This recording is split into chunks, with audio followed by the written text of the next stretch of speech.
Hello everyone, তোমাদের আগে short ভিডিওতে আমি বলেছিলাম যে পনির দিয়ে আমি বানিয়েছি কালাকাঁদ। কার কার রেসিপিটা দরকার সেটা কমেন্টে জানিও। তো এর আগে বানিয়েছিলাম তো পনির দিয়ে ভাপা সন্দেশ। তো এই হচ্ছে আমার কালাকাঁদের রেসিপিটা তোমাদের সাথে শেয়ার করছি। এখানে আমি 200 গ্রামের মতো পনির নিয়েছি, গ্রেট করে নিয়েছি। তার মধ্যে দিয়েছি 3 প্যাকেট আমল দুধ আর 1 কাপ লিকুইড দুধ। এই দুটোকে ভালোভাবে মিশিয়ে তারপরে কিন্তু আমি গ্যাসের আগুনটা জ্বালিয়ে দেবো।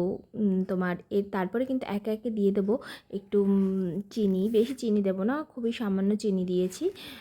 যেহেতু আমল দুধ দিয়েছি, আমল দুধেরও একটা মিষ্টি আছে, সেই জন্য আমি কিন্তু একদমই সামান্য চিনি দিয়েছি। তার মধ্যে দিয়েছি এলাচ গুঁড়ো আর কাজু বাদাম কুচি। যখন আঠালো হয়ে একদম নামানোর শেষে কিন্তু আমি দিয়ে দেবো 1 চামচ ঘি।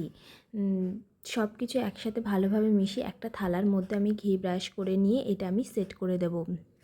সত্যি বলছি, কালাকাঁদটা খেতে এতটা মানে দারুণ হয়েছে কি বলবো।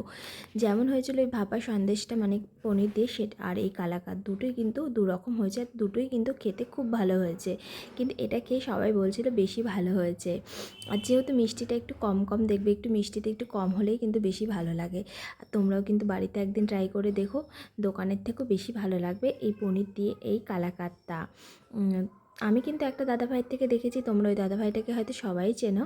এটা হচ্ছে গাঙ্গুলি ফুডি, হ্যাঁ এরকমই কিছু একটা নাম, মানে গাঙ্গুলি দাদা, যে মানে তার ভিডিওগুলো সত্যিই খুব ভালো লাগে। আর তার এই মানে কথাগুলো তো দারুণ লাগে।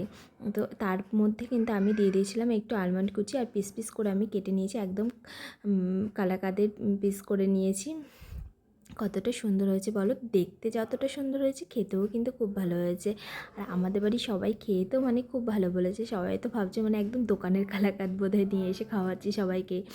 তো আমার এরকম বাড়িতে নতুনত্ব কিছু বানাতে আমার কিন্তু বেশ ভালো লাগে। আর তোমাদের কার কার এরকম বাড়িতে নতুনত্ব জিনিস বানাতে ভালো লাগে অবশ্যই আমাকে কমেন্টে জানিও।